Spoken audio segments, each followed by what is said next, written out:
In this problem, it says there are 2,018 balls in an urn, all of which are either red, white, or blue. So we can write R plus W plus B. Those are the number of red, white, and blue balls, all add up to 2,018. The ratio of red balls to white balls is 5 to 3.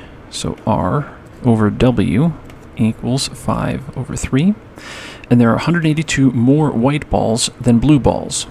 So W equals B plus 182. Because there's fewer blue balls, we have to add 182 to bring it up to make it equal to white. So determine the number of balls in the urn that are red. So we need to solve this equation, but we need to get it in terms of one variable. Now these two equations down here are what help us. Now what variable do both of these have? They both have white. That's kind of a key right there. And that is that what we need to do is we need to substitute out red and blue so that our only variable is white. So how do we do that? When we take this equation, we're going to multiply W onto the other side.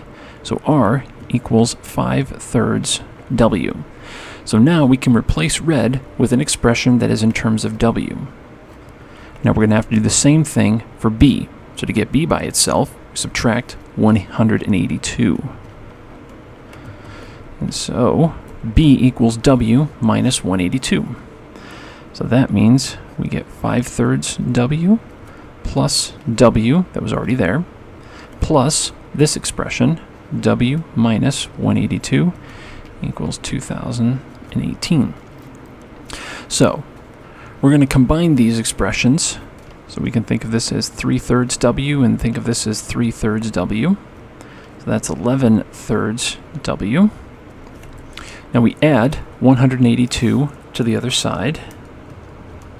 And when we do, we get 2,200. So we'll multiply both sides by 3.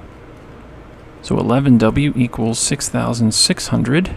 And then we divide both sides by 11. And we get W equals 600. However, this is not our answer because it says determine the number of balls in the urn that are red. So what I'm going to do is I'm going to use this equation right here to help us, because now that W is 600, we can substitute that into this equation. So R equals 5/3 times 600. So we multiply 5/3 times 600, and we get 1,000. That's the number of red balls in the urn. And we're done.